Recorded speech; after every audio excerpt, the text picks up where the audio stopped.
Greetings, you Crunch Wranglers. I hope you're doing well. Welcome to the Crack-A-Pack here on LRRMTG. My name is Graham, and you've got to keep your crunch under control, obviously. That's why the Wranglers are there. Today we're opening a pack of War of the Spark.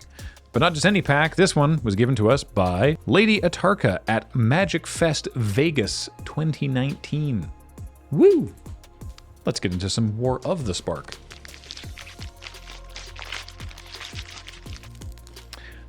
Now, I think this is actually the 5th pack of War of the Spark we've opened on Crack-A-Pack. We've opened it more than a lot of other ones because people keep sending them to us in Japanese, and we keep opening them because we want to get the fancy planeswalkers.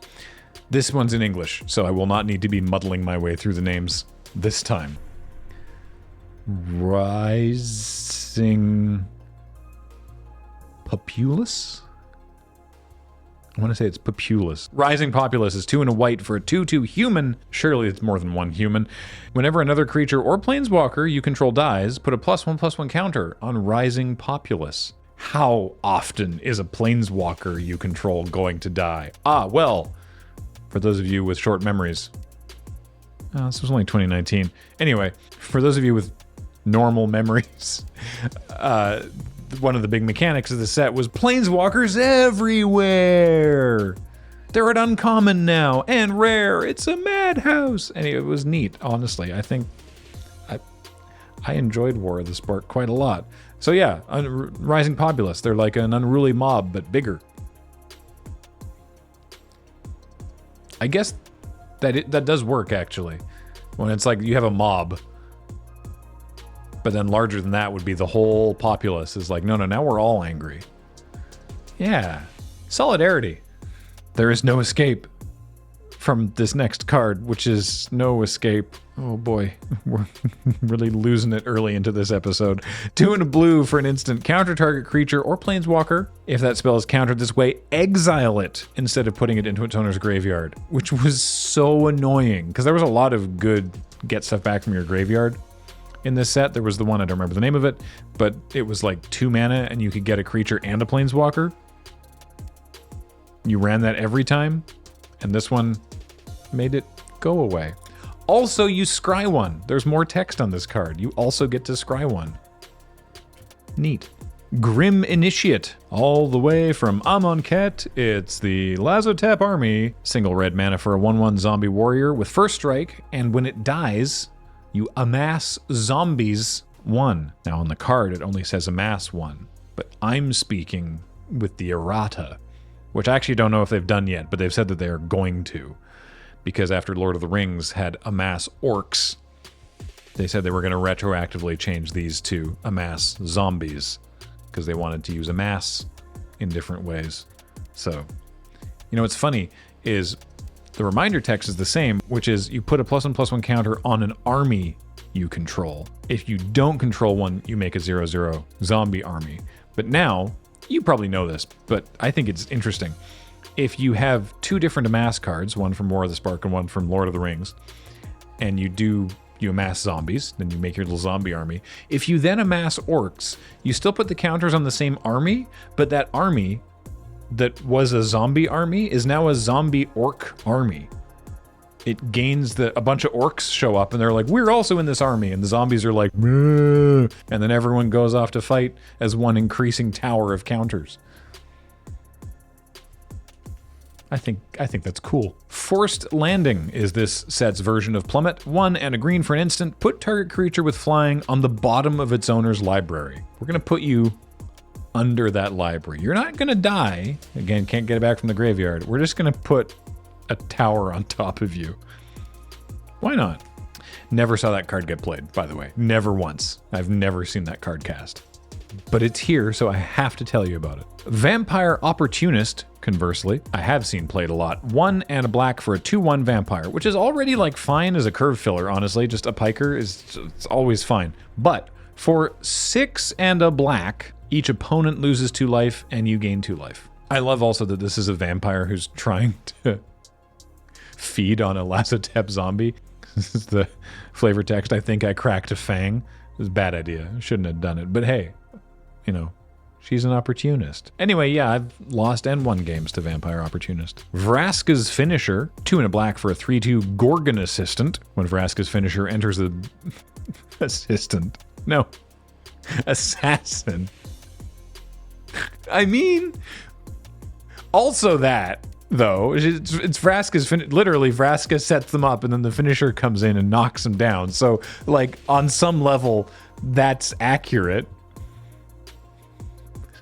Gorgon Assassin. Okay, no, we're off track. It's now much funnier for me to imagine that the Vraska Planeswalker makes 1/1 assistant tokens that have Death Touch and will kill a Planeswalker. They have like Planeswalker Death Touch, right? Vraska has like a, like a spreadsheet and a Rota. She's got her assistants and they're like, hello. And then she's like, great, go and take care of that for me. I have a meeting. The assistants are like, okay, we'll go kill that Planeswalker. We'll see you after your 2 o'clock. When Vraska's finisher, who is an assassin, enters the battlefield, destroy target creature or Planeswalker an opponent controls that was dealt damage this turn. So it's that kind of effect. It's the Manticore sort of effect. I don't know what the first one... This must be one of the first creatures, actually. I guess it's the finisher effect. Were there other creatures that did this? I know there's been spells that do this, but this was 2019. It's a cool effect. I like it. Sort of like, why are you making this attack? I'm suspicious. But I'm going to block anyway. And then they go, haha, I've built up my board and killed your thing. Gorgon Assistant. I really got myself there. Heartfire. You ever lose a game to Heartfire? I have. You ever won a game because of Heartfire? I sure have. 1 and a red. It's an instant. As an additional cost to cast this spell, sacrifice a creature or Planeswalker, and it deals 4 damage to any target. There was a very cool red-black sacrifice your stuff, kill your own stuff deck. And yeah, this was how, you get them down to 4 and then you kill them with Heartfire. Pollenbright Druid. 1 and a green for a 1/1 elf druid. But is it a 1/1? What if it's a 2/2? Maybe. Because when it enters the battlefield, you can put a +1/+1 counter on any creature. It doesn't have to be this. You can put it somewhere else. You can also put it here. Or you proliferate. Oh yeah, proliferate's back. The proliferate deck was also a lot of fun. Man, I like War of the Spark a lot. Guild Globe. It's a little snow globe of some part of Ravnica. 2 mana artifact. When it enters the battlefield, draw a card. Always nice. And then 2 and sack it. Add 2 mana of different colors. So this was one of the ways you could splash it. I think I saw someone playing a deck with like 3 of those once. Chandra's Pyrohelix. 1 and a red for an instant. Chandra's Pyrohelix deals 2 damage divided as you choose among 2 targets. So 2 to 1 or 1 to 2. It was good at kill things. Very useful.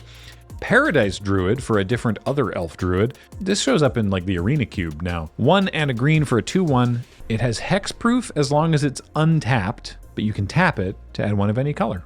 Also good for splashing. Neoform. Well, this ended up being busted. This was like a, was it Modern that had the really stupid Neoform deck? All right, here, let me read the card.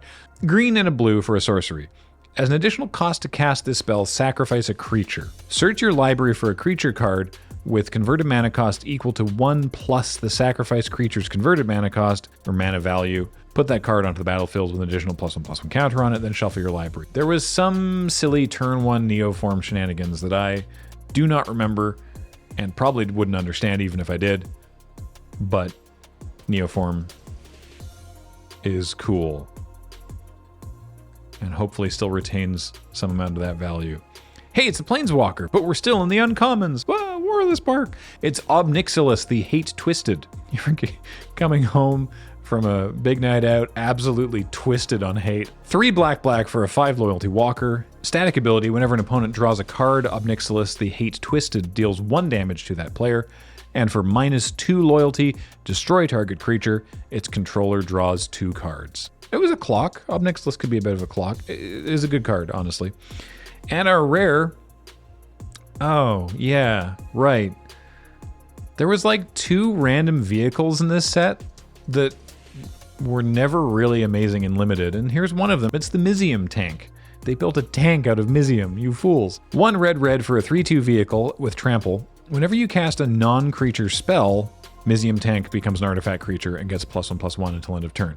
And it only crews for 1, so you can crew it really easily. If you cast a non-creature spell, it becomes a 4/3 with trample just sort of on its own. But for whatever reason, I never really saw this played. It just was difficult to sort of, I don't know, make into a real threat, I guess. And then we have a mountain and a zombie army token. There we go. Good stuff. Now the pack is only worth $1.87, but yeah, Neoform is like a majority, not a majority, well, maybe actually. 65 cents of 187? Yeah, I guess, you know, good job, Neoform. You, what a weird thing you are. In draft, I'm probably taking Obnixilis or the Paradise Druid. Tough to say, but I mean, hey, Planeswalkers still warp a game of Limited, even if killing your opponent's creatures gets them to draw 2 cards. I don't know, I wasn't shy about doing it. Worked out okay. Love War of the Spark. I want to play that one again. Hey, thank you again, Lady Atarka, for sending us this pack, and thank all of you for watching. A reminder, everything we do here is brought to you by you on our Patreon, patreon.com/loadingreadyrun. Also, we have a store. Also, you can send us packs if you want. I haven't mentioned it in a while, but we have this address where you can send us packs if you so desire. But most importantly, we just appreciate that you're all here and watching. Until next time, I've been Graham, joined by Paul on tech today. Matt edits these, Heather gets them online, and thank you all so much for being here. Talk to you next time.